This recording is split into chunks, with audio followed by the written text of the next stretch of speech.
الكريم أما بعد أعوذ بالله من الشيطان الرجيم بسم الله الرحمن الرحيم الرحمن علم القرآن خلق الإنسان علمه البيان وقال تعالى بسم الله الرحمن الرحيم إنا أنزلناه في ليلة القدر وما أدراك ما ليلة القدر ليلة القدر خير من 1000 شهر قال النبي صلى الله عليه وسلم أشراف أمتي حملة القرآن وأصحاب الليل وكما قال عليه الصلاة والسلام صدق الله صدق رسوله النبي الكريم محترم اور مخدوم حضرت مولانا معین الدین صاحب کا خدا برکاتہ شیخ الحدیث مولانا مدکرم صاحب علماء کرام قراء اعظام عزیز طلباء اور میرے محترم بزرگ اور دوستوں آج یہاں پر ہم الحمدللہ شیخ محمد اقبال صاحب کے صاحبزادے حافظ عزیر صاحب کی تکمیل قرآن کی تقریب میں شریک ہو رہے ہیں۔ پیغمبر سلام کا یہ معجزہ ہے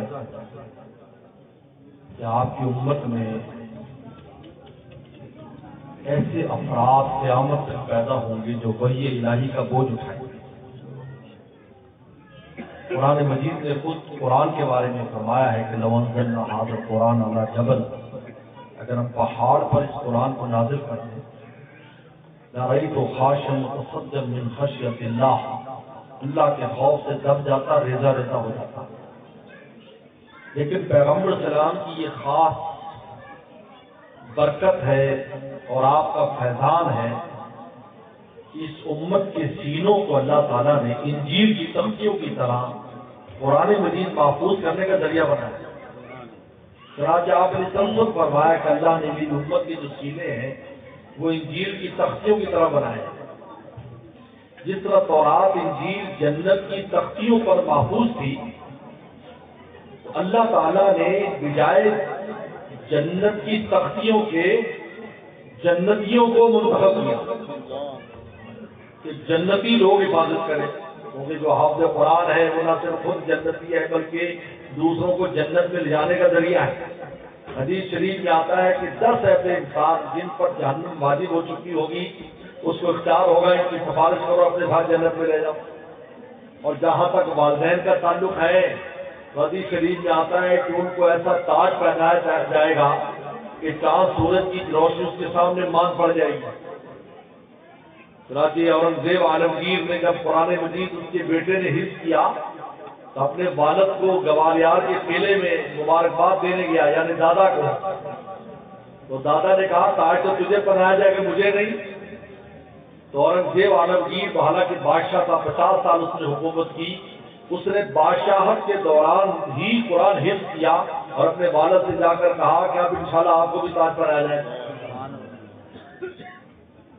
اللہ تعالیٰ کے اس پیغمبر اسلام کا معجزہ، اس لیے ابن قیم الجوزی نے لکھا ہے قیامت تک آنے والے علماء، محدثین، حفاظ، قراء، اللہ والے اور یہ کرام، یہ پیغمبر اسلام کا معجزہ ہے کہ آپ نے ایک طرف تو فرمایا نحن امت امیہ، ہم ایسی امت ہے جو پڑھے لکھے نہیں ہے، اور آپ کا بھی لقب اور خطاب امی ہے کہ آپ نے کسی استاد سے نہیں پڑھا، اگر آپ کو پڑھایا تو آپ کو استاد اللہ تعالیٰ کی ذات تھی۔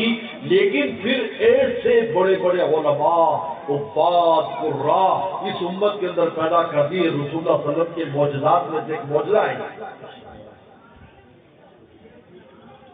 اس نے فرمایا کہ الرحمن علم القرآن، رحمان قرآن پڑھاتا ہے۔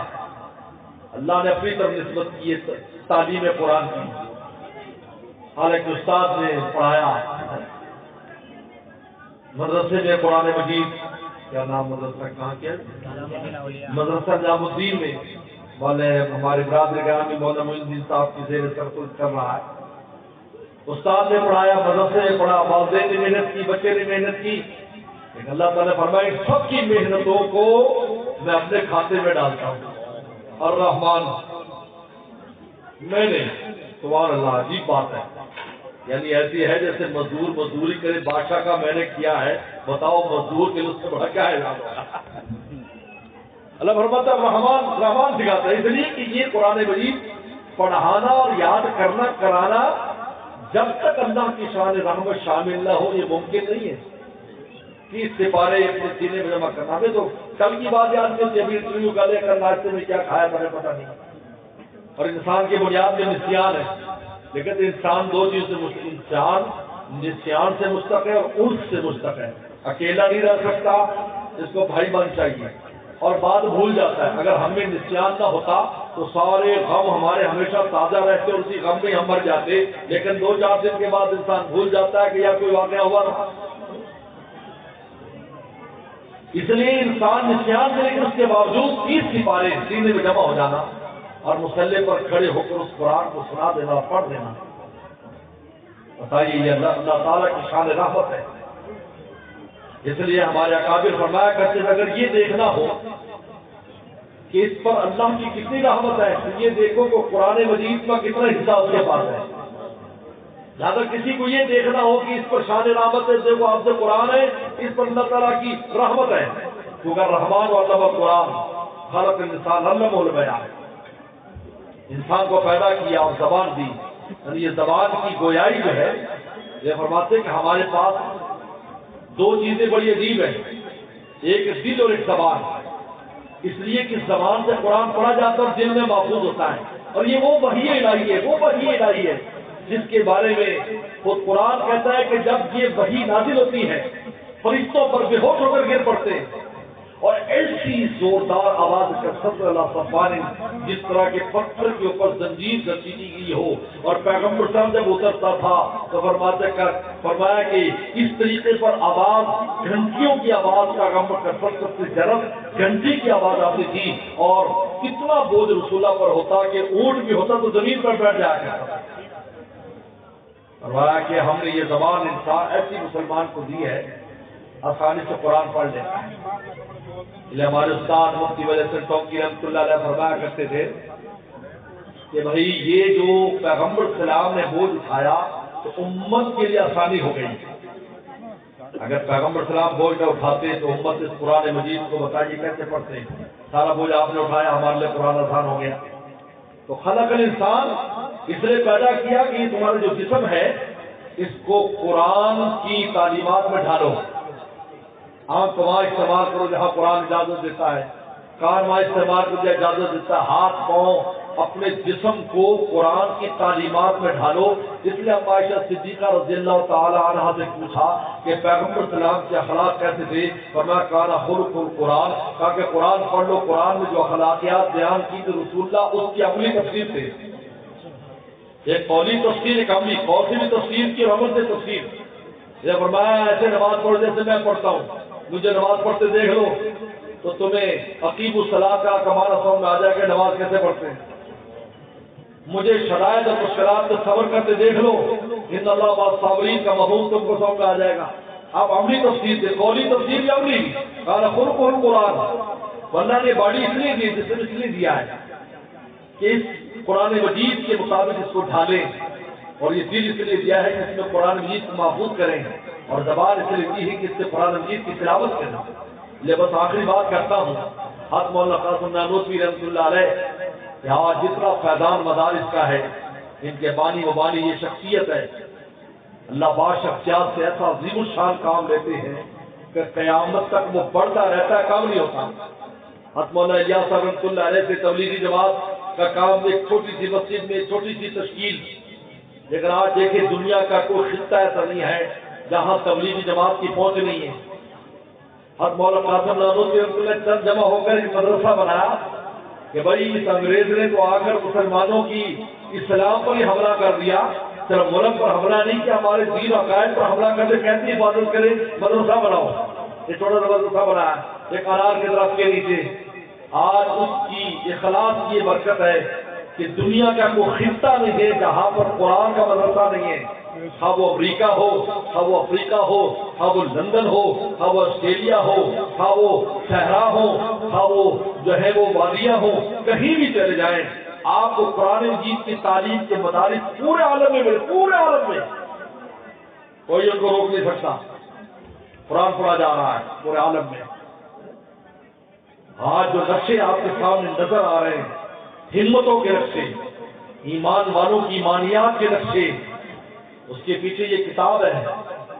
جب قرآن مجید سے دل امت لگا رہی ہے تو اللہ تعالیٰ اسے حوصلے بھی بڑھا رہے ہیں، کیونکہ اس بوجھ کو اٹھا رہی ہے جو پہاڑ سے صبح اٹھا سکیں۔ تو جب سینے میں جمع ہو جاتا ہے تو مجھے بتائیے اس آدمی کی ہمت کہاں سے کہاں چلی جاتی ہے؟ باطل اس کو جھکا نہیں سکتا۔ یہ روز ہمیں نقشے نظر آ رہے ہیں الحمدللہ۔ اس لیے اللہ تعالیٰ نے ہمیں زبان ہے، یہ زبان کے لیے نہیں دی کہ ہمارے بک بک بک کرتے پھر دنیا میں لگائے، قرآن مجید کے لیے۔ یہ حدیث شریف میں آتا ہے 2 ایسے بھی اگر تلاوت نہیں کر سکتا ایسا بھی کوئی معذور ہے، اور میں 2 ایسے تلاوت کر لو، 5 کر لو، 10 کر لو، یہ بھی نفع سے خالی نہیں ہے۔ حدیث شریف اتنی ترغیب دی ہے کہ زبان پر روزانہ کچھ نہ کچھ قرآن مجید کی تلاوت ہونی چاہیے۔ نماز ہوتی نہیں جب تک اس میں قرآن مجید نہیں پڑھا جاتا، اور اس سینے میں قرآن جمع کرو۔ مسلمان ہونے کے بعد پہلا فریضہ یہ ہوتا ہے قرآن کی کچھ صورتیں اس کو یاد کراؤ، اس کے سینے میں قرآن ہو۔ تو بہرحال میں شیخ اقبال صاحب کو، ان کے تمام عزیزوں کو، اور اس بچے کو، کے والدین کو، اور ان کے استادوں کو، سب کو مبارکباد پیش کرتا ہوں کہ اللہ تعالیٰ نے یہ عظیم الشان فضل آپ پر اللہ نے فرمایا ہے۔ اب اس پر اللہ کا خوب شکر ادا کریں اور اس نعمت کی حفاظت کریں، اس بچے کی حفاظت کریں، ایسی چیزوں سے اس کو بچائیں کہ جو یہ نعمت چھیننے کا ذریعہ بن جاتی ہے۔ وہ حدیث شریف میں آتا ہے کہ سینے سے بہت جلدی نکلنے جانے والی چیز قرآن مجید ہے، اگر اس کا خیال نہ رکھا جائے۔ میں ان باتوں پر اکتفا کرتا ہوں۔ آپ خداوانا علی الحمدللہ رب العالمین۔ پرویز صاحب بیمار ہے، اللہ تعالیٰ ان کو صحت عافیت نصیب فرمائے۔ شیخ اسلم صاحب، شیخ اقبال صاحب اور والدین کے لیے دعا کرتے ہیں۔ اللہم لک الحمد کما انت صلی علی محمد کما تغفل بنا کما تعرف انک خالق الابواب المغفرہ ربنا ظلمنا انفسنا وان لم تغفر لنا وترحمنا لنكونن من الخاسرین۔ اللهم انا نسألك الهدى والتقى والعفاف والغنى اللهم اعطنا عاقبتنا في الامور كلها واجرنا من خزي الدنيا وعذاب الاخرة۔ یا اللہ اس بچے کے قرآن مجید مکمل کرنے کو قبول فرما۔ یا اللہ اس بچے کو پوری زندگی اس دولت کی حفاظت کی توفیق عطا فرما۔ آنا اللیل آنا النہار اس کی تلاوت کی توفیق عطا فرما، اس کی تعلیمات پر عمل کی توفیق عطا فرما۔